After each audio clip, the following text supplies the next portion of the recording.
Today, I'm breaking all my own rules. Welcome back for part 5 of my smart bulb series. In part 4, I told you to avoid Wi-Fi smart bulbs whenever possible. And here I am today about to install some in my own kitchen. Why? Because sometimes design trumps technology.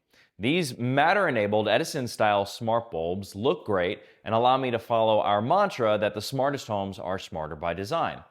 So in today's video, we'll get these Linkind smart bulbs installed. I'll share a few thoughts on them. And along the way, we'll also discuss the evolution of the smart home and whether Matter has made something like Homebridge obsolete.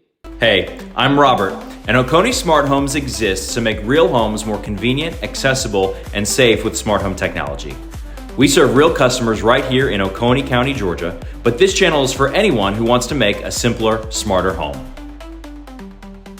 Normally, I steer clear of Wi-Fi bulbs because too many devices can cause congestion on even the most robust mesh Wi-Fi network. But here's the thing, your smart home isn't just about technology, it's about the way you live in your space. In the fixture behind me, we wanted the look that the Edison-style bulbs bring. And of course, I have the requirement to support adaptive lighting using both warm and cool white tones. And that's why these bulbs, even though they're Wi-Fi, made sense. Honestly, this whole project started because my wife wants to keep that warm glow in the kitchen. You know, the kind that makes your house feel more like a home and not a spaceship. And that's worth bending the rules over. Because in smart homes, technology should serve design. It shouldn't fight against it.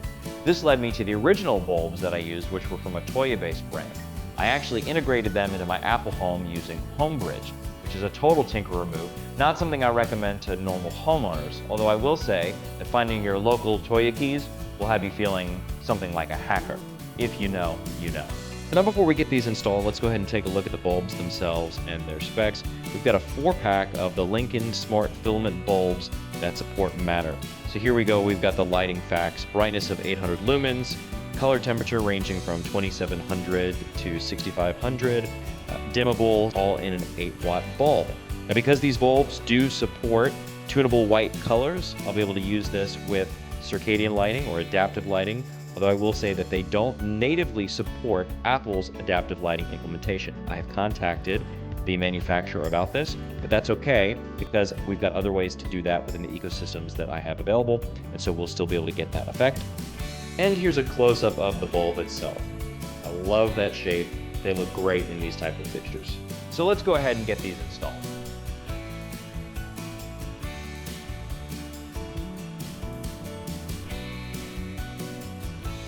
I'm sure there's a joke in here somewhere about how to screw in a light bulb. That's okay. The setup was easy enough, though I did run into one issue.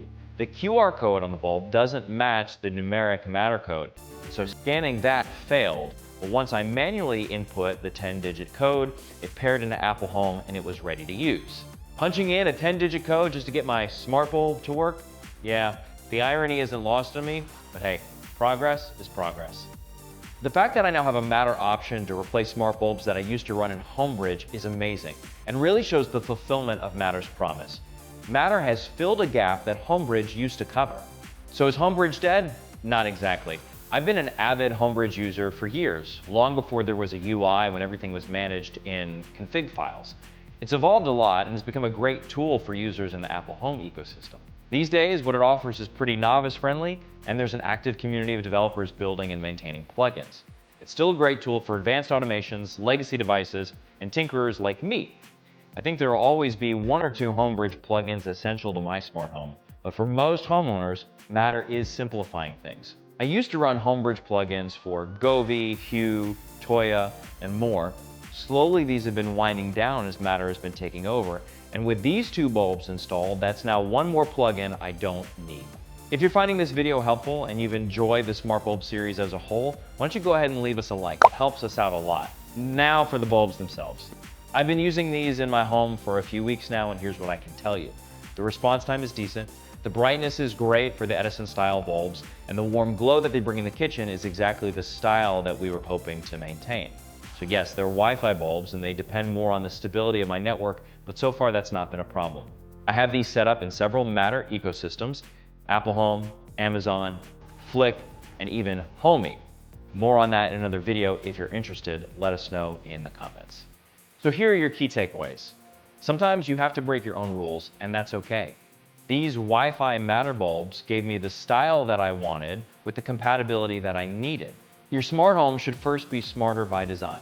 Technology is important, but it should always support how your home looks, feels, and functions. And while I still recommend Thread or Zigbee for most cases, Matter is making Wi-Fi a little less painful. I think that's what I love the most about smart home technology. It's always evolving.